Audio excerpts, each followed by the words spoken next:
আল্লাহ বলেন ওয়ায়ুমদিদুকুম বিআমওয়ালিন ওয়া বানিন।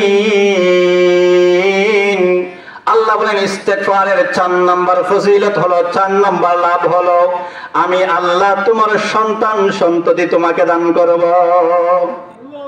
আল্লাহ সন্তান দিবে।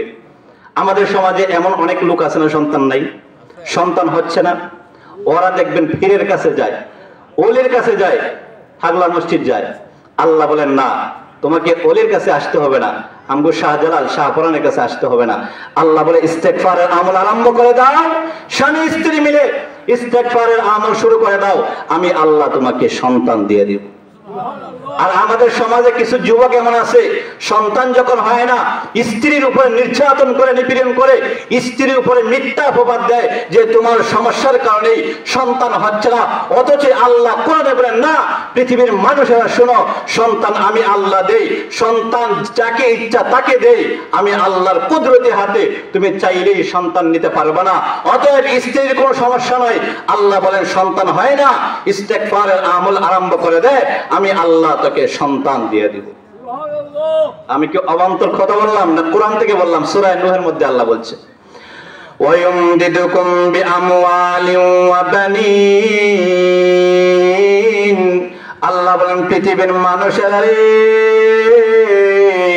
সন্তান নাই, সন্তান নাই, তোমার সন্তান হয় না। আল্লাহ জানায় দিছে গোলাম, সন্তানের জন্য তোমাকে পাগলা মসজিদের কাছে যেতে হবে না, সন্তানের জন্য আমগো সিলেটে শাহজালাল শাহপুরানের কাছে তোমাদেরকে যেতে হবে না। আল্লাহ জানায় দিল পৃথিবীর মানুষ, সন্তানের যদি তোমার প্রয়োজন হয়, সন্তানের প্রয়োজন হয়, আল্লাহ বলে ইস্তেগফারের আমল শুরু করে দাও, আমি আল্লাহ তোমাদেরকে সন্তান দিয়ে দেব। এই জন্য আল্লাহ রাব্বুল আলামিন পবিত্র কোরআনের মধ্যে ইরশাদ করেন লিল্লাহি মুলকুস সামাওয়াতি ওয়াল আরদ ইয়াখলুকু মা ইয়াশা ইয়াহাবু লিমান ইয়াশাউ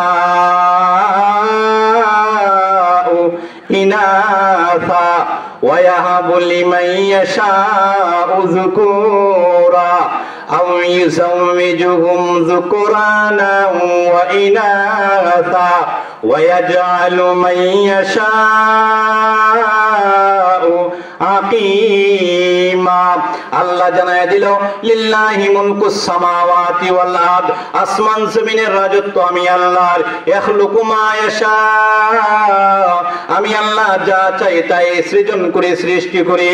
ইয়াহাবু লিমান ইয়াশাউ যুকুরা ওয়া ইয়াহাবু লিমান ইয়াশাউ ইনাসা। আল্লাহ জানায় দিল পৃথিবীর মানুষ, আমি আল্লাহ যাকে চাই সন্তান দান করি, আমি আল্লাহ যাকে চাই সন্তান দান করি না।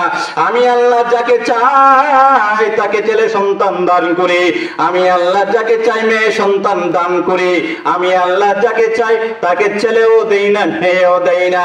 আকিমা, নিঃসন্তান অবস্থায় আমি আল্লাহ রেখে দিই, সব কিছু আমি আল্লাহর হাতে। এই জন্য সন্তান না হলে স্ত্রীর কোনো দোষ নাই, সন্তান না হলে স্বামীর কোনো দোষ নাই। আল্লাহ জানায় দিল মানুষ, তোমার যদি সন্তানের প্রয়োজন হয়, সন্তানের প্রয়োজন হয়, শাহজালালের কাছে যাবি না, শাহপুরানের কাছে যাবি না, ওই পাগলা মসজিদে তোমাকে যাওয়ার প্রয়োজন নাই। আমি আল্লাহ জানায় দিলাম, আমি আল্লাহর কাছে যাবি, ইস্তেগফারের আমল করবি, আমি আল্লাহ তোকে সন্তান দিয়া দিব। এই জন্য আমাদের আদি পিতা হযরত ইব্রাহিম আলাইহিস সালাতু ওয়াস সালাম আমাদেরকে শিক্ষা দিল। আল্লাহর পয়গম্বর ইব্রাহিম আলাইহিস সালাতু ওয়াস সালাম কে ইব্রাহিম আলাইহিস সালাম আমাদেরকে শিখাইছে না না না না, পৃথিবীর কোন লোকের কাছে সন্তান চাওয়া যাবে না, পীরের কাছে সন্তান চাওয়া যাবে না, খাজার কাছে সন্তান চাওয়া যাবে না, ল্যাংটার কাছে সন্তান চাওয়া যাবে না, ওলিদের কাছে সন্তান চাওয়া যাবে না, আলেমদের কাছে সন্তান চাওয়া যাবে না। আল্লাহর পয়গম্বর ইব্রাহিম আলাইহিস সালাতু ওয়াস সালাম জানায় দিল, আমার যখন ৮৬ বছর হয়ে গেল রে, আমার কোনো সন্তান নাই, সন্তান নাই। ওই সময় আমি আল্লাহর কাছে যখন সন্তান চাইলাম, তখন আল্লাহ ৮৬ বছর বয়সে আমি ইব্রাহিমকে আল্লাহ সন্তান দিয়া দিল। কোরআনের মধ্যে আসেনি? আল্লাহ বলেন রব্বি হাবলি মিনাস মিনাস সালিহিন। আল্লাহ জানায় দিল মানুষ আল্লাহর কাছে সন্তান চাইবা আল্লাহর কাছে। এই জন্য আল্লাহ জানায় দিলেন ইস্তেগফারের 4 নাম্বার ফজিলত হলো ওয়ায়ুমদিদুকুম বিআমওয়ালিন ওয়া বানিন। ইস্তেগফারের 4 নাম্বার ফজিলত হলো আল্লাহ রাব্বুল আলামিন তোমাকে সন্তান দিয়ে দিবে।